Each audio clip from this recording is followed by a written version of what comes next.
mambabatas, ang kanilang mga prosecutors, di ba? Ang mga government officials ay nanindigan. No? Yung lumabas, nagsalita at nanindigan para sa karapatang pantao, para sa dignidad ng buhay ng mga Palestinians. Yun nakakainggit dahil hinahanap ko yun at gusto natin, no, na marinig sa atin dito sa ating bansa. Kaya siguro, I'd like to pose a challenge, no, sa ating mga mambabatas, no, sa ating mga government officials na tumayo at manindigan. Sayang naman kasi yung mga pwesto kung hindi gagamitin, ang mga posisyon at kapangyarihan kung hindi gagamitin para sa kapakanan ng mamamayan.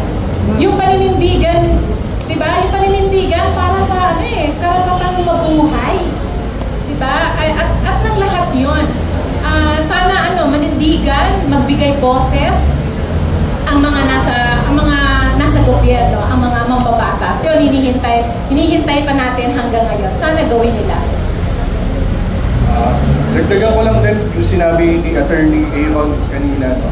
Tungkol dun sa positioning ng Pilipinas, ng positioning ng gobyerno na bukod sa tahimik nga sila dito sa mga international na usapan, dito sa mga dun sa kanilang posisyon bilang pagkundina dito sa ginagawa ng Israel, kung susumahin po natin, bumibili pa tayo ngayon ng mga armas mula sa Israel. At mas malala pa, yung Israeli Defense Force na pangunahin na nagsusulong ng pagpatay dito sa mga Palestino ay siya po ngayon na nagte-trade sa mga kapulisan, sa AFP, ng sinasabi nilang anti-insurgency tactics. Yung ginagamit nila, yung natutunan nila sa dekadang pagpatay sa mga Palestinians ay ngayon tinuturo po sa mga ating mga personnel para gamitin naman sa mga Pilipino, patayin yung mga nagsasalita, patayin yung mga communities na kontra dito sa mga nangyayari ngayon na lapag sa interes ng sambayan.